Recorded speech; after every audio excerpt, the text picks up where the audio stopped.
रुकिए दोस्तों, मैं आज जो आप लोगों को सुनाने जा रहा हूँ वो कोई कहानी नहीं है। वो एक कसम है जो एक 22 साल के नौजवान ने भारत माता के चरणों में रख दी थी। ये कहानी है उस बेटे की जिसने दर्द को सहा लेकिन देश को नहीं छोड़ा। ये कहानी है उस अफसर की जिसका शरीर टूट गया लेकिन हौसला नहीं टूटा।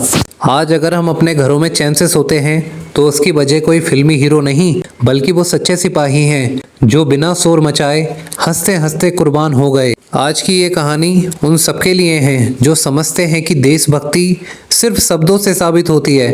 ये कहानी है कारगिल के अमर शहीद कैप्टन सौरभ कालिया की। तो आइए शुरू करते हैं। मई सन 1999, हिमालय की ऊंची चोटियां, बर्फ से ढकी जमीन और भारत माता की रक्षा में खड़े उसके शेर बेटे।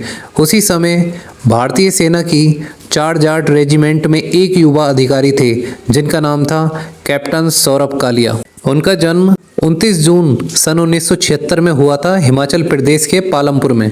उम्र उनकी 22 साल थी। उनका सपना एक ही था, देश की रक्षा करना। कैप्टन सौरभ कालिया अपने ऊंचे अफसरों से परमिशन लेते हैं कि सर हम ऊपर जाकर देख आते हैं। तो 5 मई 1999 को कैप्टन सौरभ कालिया अपने 5 जवानों के साथ कारगिल सेक्टर में गश्त पर निकले। उस इलाके का नाम था काकसर बटालिक, जहां दुश्मन की मौजूदगी का शक था। उनके साथ थे सिपाही अर्जुन राम, सिपाही भीखाराम, सिपाही मूलचंद, सिपाही संजय कुमार और सिपाही नरेश सिंह। जब उन्होंने ऊंचाई पर पहुंचकर अजनबी सी हलचल देखी तो पीछे हटने की बजाय कैप्टन कालिया बोले, अगर आज नहीं गए तो कल देश को इसकी कीमत चुकानी पड़ेगी। कैप्टन सौरभ कालिया के साथ चारों जवानों ने मिलकर बहादुरी के साथ उनका सामना किया, लेकिन हार के वो धोखे से पकड़े गए। दुर्भाग्य से उस इलाके में पाकिस्तानी सैनिक और आतंकवादी पहले से ही छिपे हुए थे। अचानक हमला हुआ, गोला बारूद कम था, चारों ओर दुश्मन। कैप्टन कालिया और उनके सभी साथी जिंदा पकड़ लिए गए। लेकिन असली दर्दनाक कहानी तो इसके बाद शुरू हुई। इंसानियत को शर्मसार करने वाला अत्याचार।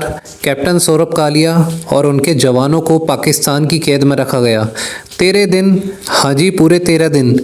इन 13 दिनों में जो हुआ उसे सोचकर आज भी रूह कांप जाती है। कैप्टन सौरभ कालिया और उनके चारों साथियों के हाथ पैर तोड़े गए, आंखें फोड़ दी गईं, शरीर पर सिगरेट से जलाया गया, नाखून उखाड़े गए, बिजली के झटके दिए गए और बाद में हड्डियां चूर चूर कर दी गईं। लेकिन कैप्टन सौरभ कालिया ने एक बार भी भारत माता के खिलाफ एक शब्द नहीं बोला, ना कोई जानकारी दी, ना कोई रहम की भीख मांगी। फिर 13 दिन बाद 9 जून 1999 को पाकिस्तान ने उनके और उनके साथियों के शव भारत को सौंपे।